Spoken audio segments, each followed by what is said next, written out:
sommes ici, je disais, au 10e cercle de lecteurs avec M. Alphonse Kala, qui va nous présenter son roman, Au crépuscule du rêve. Donc, j'espère que vous allez passer un très bon moment. Et je vais remettre la parole très rapidement au modérateur du jour, M. Fadlar. Bonjour à tous et à toutes.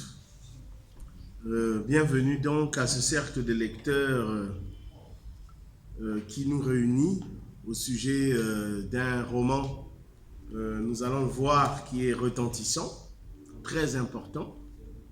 Et j'aimerais, pour pouvoir l'accueillir, ce roman et le romancier qui est ici avec nous, vous dire qu'au nom des poètes matures qui dorment dans les tiroirs des consciences littéraires, au nom des maîtres à plumes qui descendent des sentiers maculés d'écritures inspirantes, j'aimerais invoquer l'âme vivante de Sonny Laboutansi qui crépite encore dans nos mémoires, ressentir la beauté tonitruante de Jean-Baptiste Tati-Loutard, faire chanter le tombeau de Tikaya Outamsi tant que ce que je lus me fait encore l'effet adolescent d'un premier véritable amour.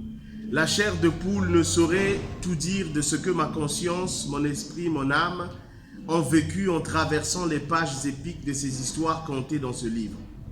Au nom des écrivains congolais qui ont fait des cultures une oraison magique farcée d'accords musicaux inestimables, parce que l'on ne saurait invoquer désormais le nom puissant évocateur même, tant son écriture est sans embâche ce que l'eau est à l'esprit du corps. Messieurs et dames, s'il vous plaît, applaudissez pour Chardek Kala.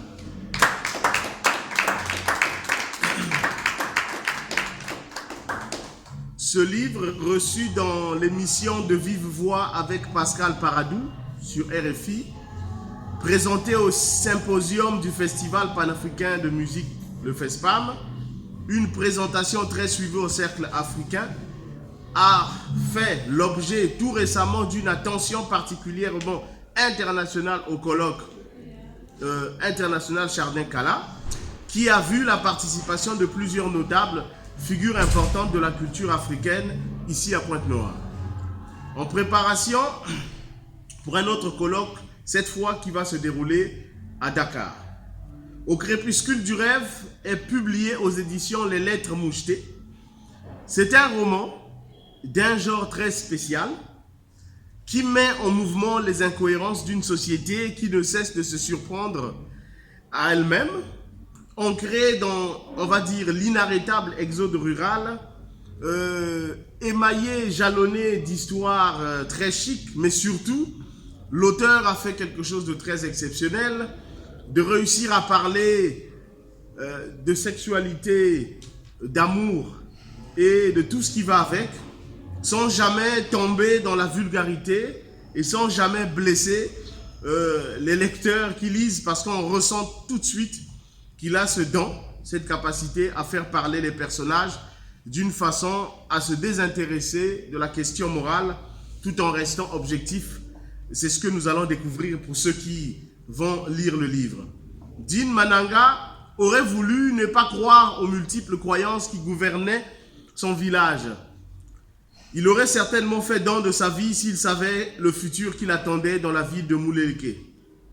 Accusé d'être à l'origine des problèmes qui arrivent à une fille de sa famille, d'être le maître sorcier qui agit pour rendre misérable la vie de sa famille et celle des autres, Dean, menacé de mort par deux de ses cousins germains qu'il connaît très redoutables, n'a pas d'autre choix que de partir, ou dirait-on de fuir.